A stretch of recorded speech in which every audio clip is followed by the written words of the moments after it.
A League of Democracies would divide the world into democratic sheep and undemocratic goats. Wouldn't that exacerbate global tensions rather than assuage them? Thank you. Another question. Gentleman there in the spectacles, yeah? I think most people at the United Nations would say that more effective cooperation between democracies would strengthen the organisation. And I would ask Mr. Sikorski whether he isn't really on the wrong side of the motion. He actually said that he was only debating one half of it.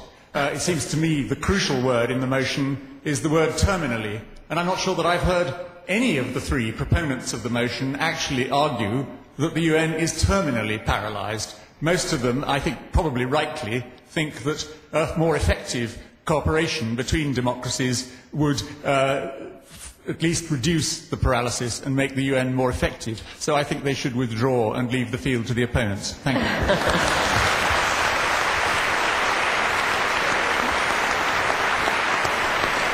I'll come back to you.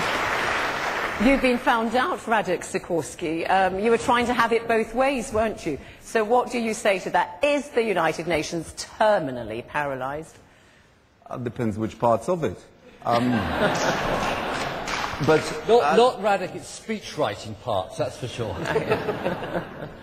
No, but the point is that the Community of Democracies was set up under the previous Democrat administration.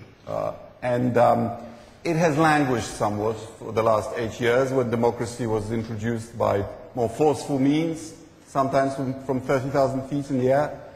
And so I just hope that the new administration, which is keener than the predecessors to use soft power, will see it as a useful tool. We do need to separate countries that still run concentration camps in the world today, that still kill their people with impunity, and we should shame them. That's the point, to make the difference felt. Okay. I'm just going to ask those who are for the motion that the United Nations is terminally paralysed. Do you think that? Yeah. I think that there's no question that the UN Security Council is paralysed on some of the most important issues that we face. And I don't see any way out of this paralysis with the current configuration of powers. So I think that's probably the definition of terminal, but I don't know that we have a death certificate. But we certainly have paralysis, and paralysis for as far as the eye can see on these major issues. Now, we have been working around this question of replacement or not, and I have never written that the UN should be replaced, simply augmented and enhanced. And that's why, when I hear the arguments from this other side, they are afraid of the Community of Democracies. Otherwise, they wouldn't argue so vigorously against it. Are you afraid of the Community of Democracies, Mark Manock-Brown? I'm afraid I probably should have declared an interest at the beginning. I was the principal funder of the Community of Democracies as the administrator of UNDP, which the US came to and said, could you raise the international finance? And I did it happily, because I believe profoundly that the key to successful development around the world is the democratic accountability of governments to their citizens, particularly their poorer citizens. All right, let Robert Kagan. So he funded the Community of Democracies. Well, then he must be willing to concede on the motion as well. Because that's, as the proposition here is that the UN is terminally sick and needs to be replaced. Our proposition is the UN is essential, it needs to be strengthened and reformed, and part of that strengthening and reform is indeed to have a vibrant, active caucus of democracies within it to drive the kind of values of human rights and shaming of authoritarian regimes that Radek speaks to. The question is whether it's done in one farmyard where goats and sheep can commingle and sort out their differences, or whether it's done on two exclusive fields where all they do is whatever goats and sheep do to each other.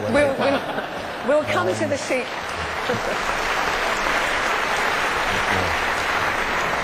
We'll pick up on the sheep and goats in a moment, I promise you. But Sir Jeremy Greenthorpe, you wanted to come in at this stage. Well, I think Bob Kagan has precisely missed the point in saying that there are hard issues which the UN can't handle. This is an imperfect world. Of course there are hard issues which the UN can't handle. But if you look at the history of the UN since its inception, the more issues that have been solved by the UN getting closer to the hard part of the spectrum, the more we are able to use the UN for future hard issues. It's creeping up in the right direction, and we need to encourage it there to do the good that it's doing in the easier part of the spectrum, in an increasingly hard part of the spectrum. That is happening. Do not abandon it while it's going in the right direction. Okay. Shashi, very quickly, then Dennis McShane. A couple of quick points. Yes, indeed, of course, the UN is a mirror of the world. Radek said, the community of democracies can get some things right. Well, the UN is getting more than some things right. The things that can't be resolved by the UN, because there are fundamental disagreements in the world, are also things that a community of democracies cannot resolve. So democracies are messy, they argue, they won't necessarily... The UN is precisely what these gentlemen want it to be, except they're trying to give it another name and subtract from it some of the bigger states in the world we need to work with. I just think we have an object fact, an object lesson in exactly what you just said cannot possibly happen, which was when the UN was deadlocked on the issue of whether Kosovo Albanians would be saved from ethnic cleansing, a community of democracies did act in that case when the UN Security Council was frozen. Okay. All right, but very quickly now, that question about the democratic sheep and undemocratic goats, or was it the other way around? But anyway, you know the point. It will exacerbate divisions and tensions within the world community. Look, Mark and I are in the British Houses of Parliament. He is in a wholly unelected one, and I'm put there by the people. So this goat and that old mutton live very happily side by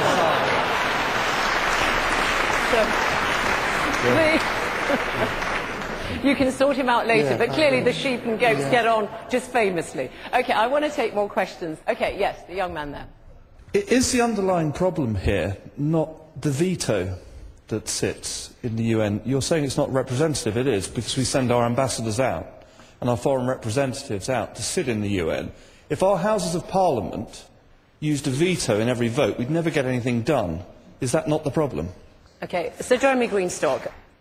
I think the veto is a problem. I'd like to see the veto addressed as a problem that's blocking more consensus in the Security Council. But remember that the UN would never have been formed unless the big countries with hundreds of millions of people in their makeup were able to sit at the same table with the smallest countries without fearing that they would just be brushed off the table by a vote.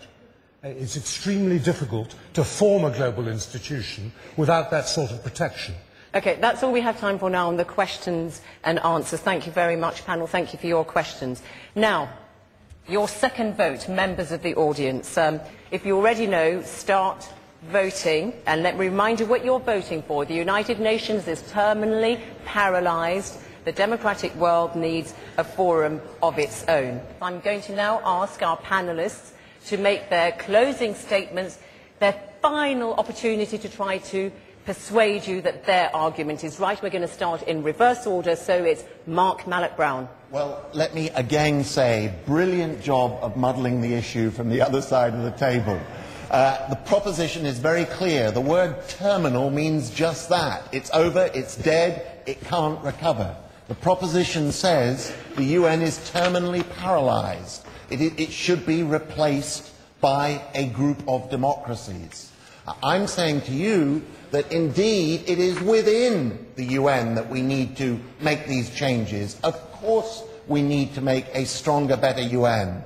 But what I cannot accept is this idea that behind the velvet words of the promoters of this proposition, that the UN is terminally finished and should be replaced by a League of Democracies. This is to divide the world. Okay, thank you very much, Mark Malloch-Brown. You've got a minute or two, gentlemen, to make your final statements. Dennis McShane, former British Minister for Europe.